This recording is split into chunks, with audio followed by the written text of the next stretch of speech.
We'll now hear from Richard Dolan for 10 minutes.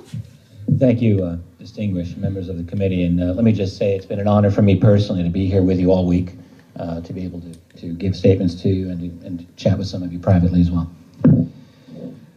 Regarding disclosure, I have often felt that disclosure on the matter of UFOs and ETs, possible extraterrestrials, is a paradox. It's impossible, but it is inevitable. It's impossible because there is no political motivation for it. It's inevitable, however, because our leaders are not the only factor in this equation. There are other beings, after all.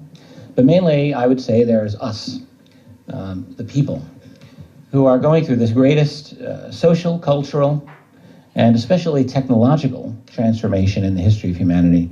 In fact, I would say that we are the game changers.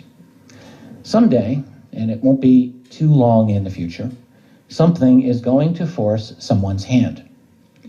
It could be a major sighting, it could be a major leak, something that can no longer be denied.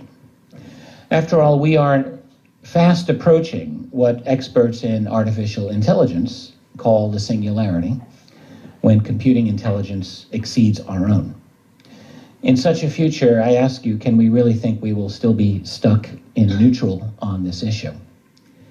Something will force the president's hand. He or she will finally hold that long-awaited press conference and make that bombshell statement. It might go something like this.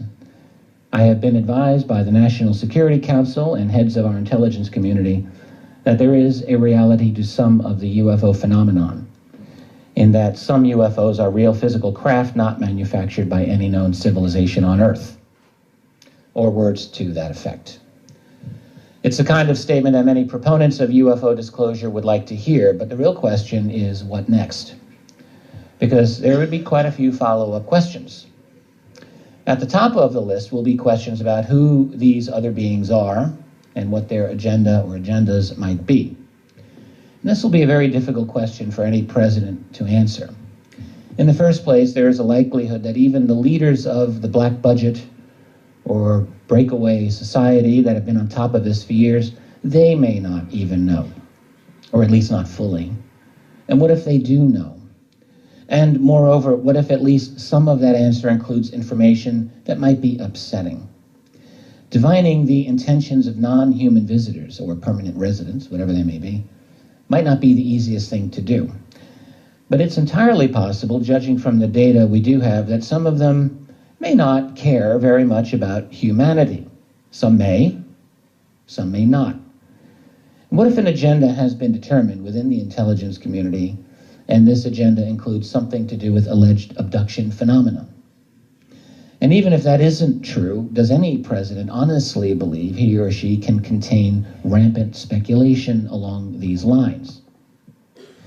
And even if the intentions of these other beings are said to be neutral or positive, there will clearly be tremendous suspicion by large swaths of humanity. This will not be an easy sell. There will already be a sizable number of people predisposed to interpreting these other beings as nothing less than demonic. Short of bringing one of these entities to a podium and subjecting it to hours and days and weeks of questions by an insatiable public, it's very likely that any moment of disclosure will not satisfy the public the way it would like to be regarding alien motivations. That's only the beginning of the problems. One early and obvious question that will arise, one which will have deep, profound political implications, will be very simple. How long have you managed to keep this secret all these years? Consider that our entire society has been told that UFOs do not represent anything truly anomalous, that ETs or aliens are definitely not here on Earth interacting with us, that UFO believers may be well-meaning but had been mistaken about all of that. This has been a mindset embedded within all of our major institutions. Our educational institutions, from primary school through universities and postdoctoral levels, throughout our major news organizations in which an open belief in UFOs is a third rail for one's career, throughout our scientific establishment for sure, and also throughout our political structure. Political careers have been destroyed, or at least severely undermined, by the UFO taint. Remember what happened to Dennis Kucinich in 2008, after it became known that many years before he had seen a UFO. Never mind the fact that the two witnesses he had been with came out and corroborated the sighting. They saw the same thing. All of these institutions and others have treated the UFO topic as nothing more than a joke, something suitable for immature minds. Can it really be that the professors throughout the United States uniformly have dismissed this phenomenon without any cooperation from the intelligence community? Ditto the world of science, politics, and media.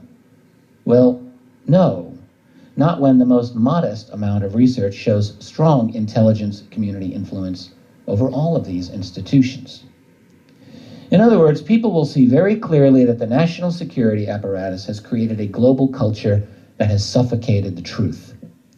Researchers will begin to investigate in a serious way just how these relationships have undermined the credibility of all those institutions and undermined our apprehension of truth. The result will be a major cultural and institutional house cleaning, but it won't stop there. Citizens will naturally want to know specifics about the structure of secrecy itself. That is, they will want to know, if the US president has been out of the loop all these years, as it seems, then who exactly has been in the loop? Who has been running the UFO cover-up? With due respect to Steven Basset, that's the phrase that I do use. If the answer is anything along the lines of my own research so far, it will show that the cover-up has long ago gravitated away from formal presidential authority into international and private hands. It's not that the US president is a non-player in all of this, but rather is more like the public face of the true power elite that stands behind. We all, I think, have come to understand this when it comes to power in general, and this will likely be the case when we begin a sophisticated analysis of UFO secrecy. In other words, the moment of disclosure will trigger an intellectual revolution worldwide relating to the true structure of power on planet Earth. It will be a moment in which the world sees and acknowledges that the emperor has been wearing nothing at all. The political fallout will be tremendous, and a great battle will develop within the first year of disclosure. Think of it this way: just because the president has been forced into making an announcement doesn't mean that the CIA and all the other intelligence groups that have been managing this will simply walk away. There has been a concerted effort spanning an entire human lifetime to control this topic. A great deal has been invested, and mere disclosure is not going to change that. The real issue in the immediate post-disclosure world will be who controls the spin on the story. Because right away there will be a great divide, a chasm. Once this topic is available for open discussion, you can be sure that people around the world will be demanding answers. You can be just as sure that on the other side of the fence, information will be handed out as sparingly as possible. Government spin doctors will be out in great numbers trying to control the situation according to national security policy, although this time independent UFO searchers may get a public hearing that they hadn't gotten before. If the official spokespersons are making misleading or false statements, it's going to be a bit easier post-disclosure for independent researchers to point this out, because this time the world will be much more likely to listen. And there will be many, many more investigators into this topic after disclosure than there are today. How all that will turn out, only time will tell.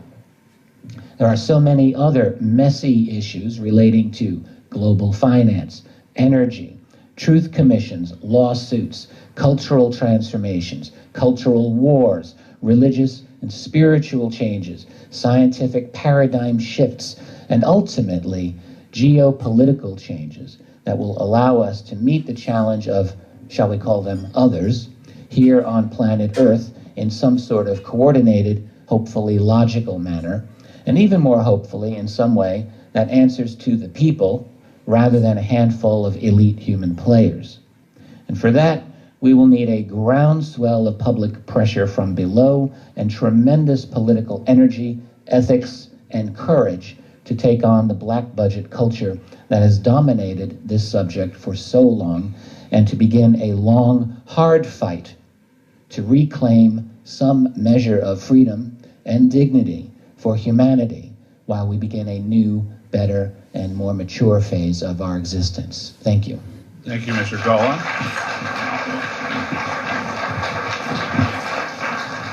Now we'll go to our next witness. Chat with some of you privately as well. Regarding disclosure, I have often felt that disclosure on the matter of UFOs and ETs, possible extraterrestrials, is a paradox. It's impossible, but it is inevitable. It's impossible because there is no political motivation for it.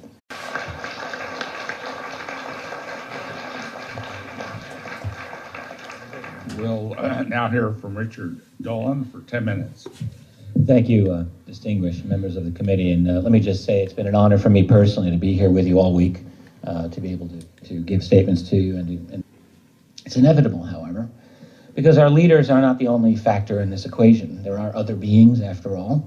But mainly, I would say there's us, the people, who are going through this greatest social, cultural, and especially technological transformation in the history of humanity. After all, we are fast approaching what experts in artificial intelligence call the singularity, when computing intelligence exceeds our own. In such a future, I ask you, can we really think we will still be stuck in neutral on this? In fact, I would say that we are the game changers. Someday, and it won't be too long in the future, something is going to force someone's hand. It could be a major sighting, it could be a major leak, something that can no longer be denied.